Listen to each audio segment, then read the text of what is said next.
मायच्यान खोटं सांगत नाही। आज आपल्या तळपायाची आग मस्तकात गेलेली आहे आणि मस्तकात आग जाण्याचे एकमेव कारण म्हणजे एक 5वी फेल दलिंदर आमदार आहे।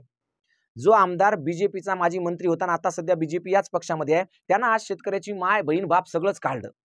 त्यानं असं म्हटलंय की मोदी साहेब म्हणजे त्यांचे जे बाप आहेत ते राजकीय बाप, तर मोदी साहेबांनी तुमच्या बापाला पैसे दिले म्हणजे आमचा बाप कोणतर शेतकरी, तर शेतकऱ्याला पैसे दिले, तुमच्या मायला दिले, तुमच्या बहिणीला दिले, असं काय काय नाही ते बरळला।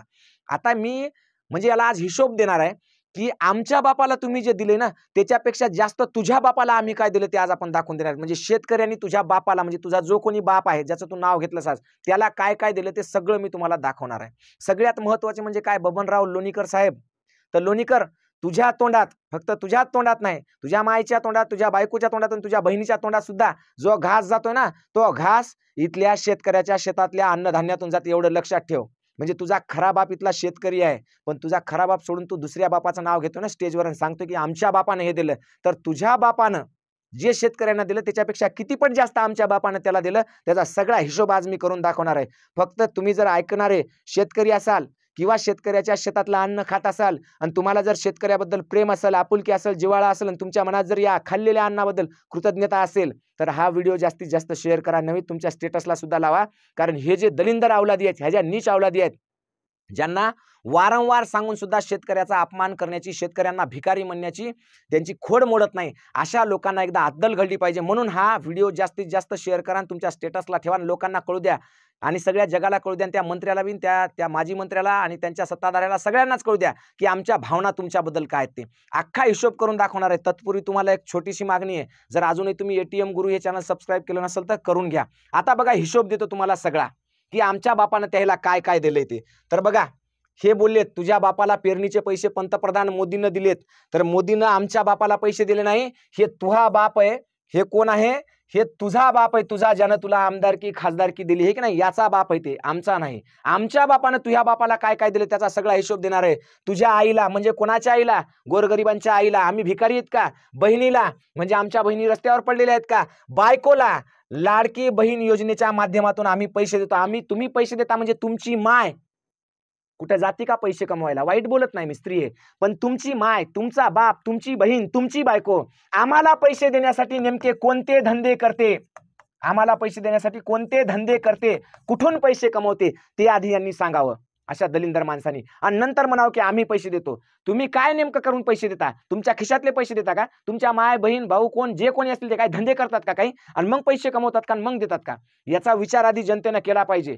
या दलिंदर लोकायला सगळा हिशोब देऊ, तुमच्या बापानं आम्हाला काहीच दिले नाही, पण आमच्या बापानं तुमच्या गांडीखाली जी गाडी आहे ना, तुम्ही ज्या घरात राहता, ज्या विमानाने हिंडता, जे आयुष्य आरामाची जिंदगी जगता, ते सगळं आमच्या बापानं दिलंय। हे तुम्हाला आता दाखवतो मी। काय म्हणले की पंतप्रधान मोदींनी शेतकऱ्याच्या बापाला पेरणीला पैसे दिले, वर्षाला दिवस आहेत 365 भाऊ। अख्खा हिशोब करून दाखवतो, अख्खा हिशोब दाखवतो। फक्त तुम्हाला कळकळीची विनंती एकच आहे, आता जर शांत बसले ना तर हे उद्या उरावर बसतील, आपले कपडे सुद्धा काढून घेतील, म्हणून शांत बसू नका। बबनराव लोणीकर साहेब, तुम्हाला टोटल सांगतो मी काय काय हिशोब आहे ते। वर्षातले दिवस असतात 365। तुमच्या बापानं, तुमचा जो बाप आहे त्या बापानं दिले वर्षाला 6000। किती दिले तुमच्या बापानं? 6000। दिवसाला मिळाले 16 रुपये 40 पैसे। किती मिळाले बबनराव तुमच्या बापाचे आम्हाला? 16 रुपये 40 पैसे दिवसाला मिळाले बबनराव। आता बबनराव आमचा हिशोब देतो जरासा तुम्हाला, ते बी तुम्ही समजून घ्या। बबनराव समजा आमच्याकडे फक्त 1 एकर हळद आहे। किती आहे? 1 एकर हळद। एका एकर हळदीला औषधांचा, खतांचा आणि त्याच्या बियाण्याचा सगळा खर्च येतो 40,000। 40,000। कीटकनाशकावर किती टक्के जीएसटी आहे माहिती आहे का बबनराव तुम्हाला? 18% जीएसटी आहे। 18% जीएसटी नसेल तर गुगल करा आणि बघा कीटकनाशकावर किती आहे ते, औषधांवर किती जीएसटी आहे ते। 40,000चे 18% काढले तर 8,000 होतात बबनराव। एका शेतकऱ्याचे 2,000 रुपये तुमच्याकडे फिरतात बबनराव। एका शेतकऱ्याचे, करोडो शेतकऱ्याचे जर 2-2, फक्त एका एकराचा हिशोब आहे बरं का बबनराव, एका एकराचा। पुढे सांगतो तुम्हाला बबनराव, फक्त लक्षात घ्या। 1 एकर कापूस लावला, 1 एकर कापूस, त्या कापसाला फक्त 5 जरी फवारण्या धरल्या वर्षभरात, 5 फवारण्या, एका फवारणीला 1000 रुपयाचं औषध लागते बबनराव. किती? 1000 रुपयाचं. 5 फवारण्याला 5000चं. शेतकऱ्यानं जर फक्त 5 एकर कापूस लावला ना, 25000 रुपयाचं औषध लागते बबनराव. किती रुपयाचं? 25000चं. त्याच्यावर जीएसटी 18% आहे बबनराव. किती टक्के आहे? 18%. म्हणजे 25 गुणिले 18 म्हणजे 50, म्हणजे जवळपास 5000 रुपये जीएसटी आम्ही भरला बबनराव. तुमच्या बापाला दिला आहे की नाही? कोणाला दिला बबनराव? तुमच्या बापाला दिला. बबनराव, आमचा बाप म्हणजे आमचा शेतकरी, आमचा बाप दिवसभरात 4दा शेताकडे जाते. तेवढंच नाही तर रात्री सुद्धा 4-4दा शेताकडे जाते. रानडुकरं घुसतात, रोही घुसतात, हारणं घुसतात, काय काय आमच्या शेतात घुसते आम्हाला माहित आहे. आणि आमच्या काय काय घुसायलंय तुमच्यामुळे ते आमचं आम्हाला माहित आहे. 4दा शेतात गेला, 2दा घरी आला, 8 दिवसातून एकदा तालुक्याला गेला आणि शेतीचं सामान आणलं तर रोज 100 रुपयाचं पेट्रोल लागते बबनराव. किती रुपयाचं? 100 रुपयाचं. तुमच्या पेट्रोलवर 13 रुपये टॅक्स आहे बबनराव गव्हर्नमेंटचा. 13 रुपये टॅक्स. एका दिवशी 100 रुपयाचं पेट्रोल धरलं तर एका दिवशी 13 रुपये टॅक्स घेता बबनराव. तुम्ही नाही, तुमचा बाप घेतो 13 रुपये टॅक्स. तुम्ही आम्हाला काय सांगायले 16 रुपये 40 पैसे दिवसाचं बबनराव. हिशोब करा. हे तर लय सोपा हिशोब दिला मी. अजून तर हिशोब लय मोठा आहे बबनराव. अजून लय मोठा आहे, लय मोठा. कापसाचा एक पुडा घेतला ना, एका एकरला 2 पुढे लागतात बबनराव. 2 पुड्याची किंमत 2600 ते 3000 रुपयापर्यंत जाते बबनराव. बिबियाने इतकं वाढलंय. आणि बबनराव, याच्यावर 5% जीएसटी आहे. तुम्हाला लाज वाटाय पाहिजे शेतकऱ्याच्या बिबियाण्यावर जीएसटी लावताना बबनराव. 5% जर जीएसटी म्हणलं, 3000 रुपये जर एका एकरला लागत असले तर 150 रुपये एका एकरला बबनराव. जर 5 एकर जमीन असेल तर 450 रुपयाचं नुसतं जीएसटी चाललंय बबनराव. बबनराव, असा हिशोब लावा बबनराव. कपड्यावर 28% जीएसटी आहे बबनराव. रेडीमेड कपड्यावर 28% जीएसटी बबनराव. किती? 28%. एका घरात 5 माणसं समजा बबनराव, 5 माणसं. एका माणसाला वर्षभराचे समजा 5000चे कपडे म्हणलं तर 25000 रुपये झाले बबनराव. किती झाले? 25000 बबनराव. 25000 झाले. 25000. या 25000वर जर 28% जीएसटी म्हणलं, 25 त्रिक 75, 7500 बबनराव नुसते जीएसटीच्या रूपानं तुमच्याकडे गेले बबनराव. शेतकऱ्याने जर हिशोब चालू केला ना, मायचन तुमच्या गांडीला अंडरपॅन्ट राहणार नाही, अंगावर बनियन राहणार नाही बबनराव. पळता भुई थोडी होईल, पळता भुडी बबनराव. शेतकऱ्यांना भिकारी म्हणताना जरासं लाजा, जरासं तुमच्या जीवाला लाज वाटू द्या शेतकऱ्यांना भिवानी. आणि हे 6000 रुपये कुठून दिले तुम्ही? पासले पडले का जाऊन कोणाच्या समोर? का धंदे केले काही? कुठून दिले ते? हे आमच्या जीएसटीतून दिले. आमचा बाप राब राब राब राब राबतो, रक्ताचं पाणी करतो, तेव्हा तुमच्या गांडीखाली कार येते बबनराव. तेव्हा तुमच्या अंगावर लाखोचा सूट येते बबनराव. तेव्हा तुम्ही लाखोंची पेन वापरता बबनराव. आणि तेव्हा तुमच्या डोळ्याला लाखोंचा चष्मा येते बबनराव. ते जे लाखो रुपये तुमच्या गांडीखालची गाडी, तुमच्या अंगावरचा सूट, कपडे, बूट आहेत ना बबनराव, ते आमच्या शेतकऱ्याचं आटलेल्या रक्तातून घेतलेले बबनराव. एवढं लक्षात ठेवा. जरा लाज वाटू द्या तुमच्या जीवाला शेतकऱ्यांना. भिकारी म्हणताना जरा म्हणताना की तुमच्या शेतात पेरायला, अरे पेरायला नाही दिलं तरी आमच्या शेतकरी माती खाईल पण स्वाभिमानानं जगतो, तुमच्या पैशावर नाही बबनराव. हे हिशोब फक्त सुरू केलाय. हे हिशोब जर वाढवला ना, खोटं सांगत नाही, मायच्यान चड्डी राहणार नाही, चड्डी अंगावर. खोटं सांगत नाही, इतका हिशोब आहे. अरे एक शेतकरी फक्त 5 जणांचं कुटुंब असेल, फक्त 4000 रुपये त्याचा महिन्याचा खर्च धरला. किती बबनराव? 4000 रुपये खर्च. किती बबनराव? 4000. तर 12×48 वर्षाचे 50,000 रुपये खर्च होतो. या खर्चावर असा एकही खर्च नाही ज्याच्यावर कमीत कमी 18% जीएसटी आहे बबनराव. 60,000 रुपयाची जर 18% जीएसटी काढली तर 12 12 11 ते 12,000 बबनराव. फक्त तुम्ही हिशोब करा बबनराव. कागद घ्या, पेन घ्या, हिशोब करा. तुमच्या बापानं आम्हाला किती दिलं आणि आमच्या बापानं तुम्हाला किती दिलं एकदा चेक करा बबनराव. तुम्हाला लाज वाटेल, लाज. तुम्हाला तोंड दाखवायची गरज राहणार नाही कुठं, है ना. माझं तोंड खुपसून बसाल कुठेतरी बबनराव. जरा लाजा, बोलताना लाजा. शेतकऱ्यांची काय अवस्था आहे, पीक बियाण्याची काय अवस्था आहे. अरे काय भाव दिलाय तुम्ही? मागच्या 2012 पासून 4000च्या वरी सोयाबीन जात नाही बबनराव.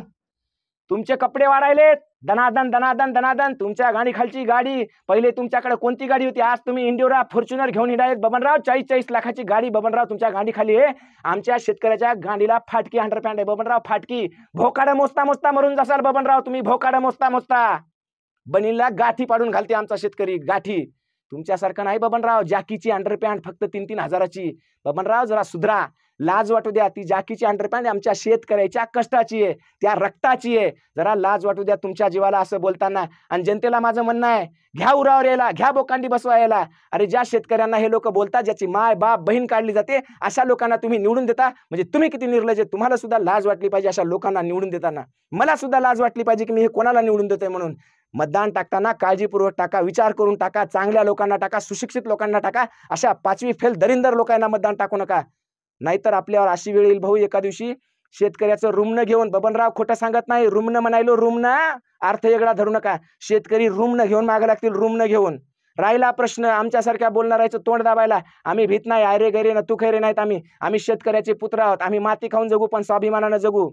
त्याच्यामुळे नादाला लागायचं नाही बबनराव. तुमचं वक्तव्य तुम्ही परत घेतलं पाहिजे, सगळ्या शेतकऱ्यांची माफी मागितली पाहिजे. जोपर्यंत तुम्ही शेतकऱ्यांची माफी मागणार नाहीत तोपर्यंत इथला शेतकरी तुम्हाला याच भाषेत बोलणार, एवढं लक्षात ठेवा बबनराव. आणि सगळ्यात महत्त्वाचं सांगतो तुम्हाला, नुसतं बबनरावला बोलून फायदा नाही, आपल्या लेकरा बाळाचं भलं झालं पाहिजे, आपले लेकरं बाळ चांगले शिकले पाहिजे, त्याचंही भलं व्हावं म्हणूनही आपण काम करतो. आपलं एटीएम गुरु एज्युकेशन नावाचं प्ले स्टोअरला ॲप आहे, त्या ॲपमध्ये गोरगरीब शेतकऱ्यांसाठी फ्री बॅच आहे नवोदय स्कॉलरशिपची. कोणी बी ॲप डाउनलोड करा, रेकॉर्डेड बॅच आहे, फ्री बॅच आहे. ज्यांच्याकडे पैसे नाही त्यांना फुकट शिका. आतापर्यंत 12,000 पेक्षा जास्त मुलांना फुकट शिकवतोय. आणखी तुमचे लेकरं शिकतील, मोठे होतील, भलं होतील, तर अशा दलिंदर आमदाराचे तळवे चाटत बसणार नाहीत, काहीतरी भलं होईल. एवढंच नाही तर त्याच्यामध्ये आणखी वेगवेगळ्या सुद्धा बॅच आहे, तुम्हाला जे लागते ते घ्या. काही पैसे देऊन आहे, काही फुकट आहे. पैसे देऊन बी म्हणजे काय, तुमच्या मोबाईलच्या रिचार्जपेक्षा कमी पैशाने देतो आपण त्या बॅच. तुम्हाला दाखवतो एक फक्त पोस्टर, फक्त बबनराव ध्यानात ठेवा, स्वाभिमानानं कमवतो, तुमच्यासारखं नाही रोड खाय, डांबर खाय, गिट्टी खाय, संडास खाय, बाथरूम खाय.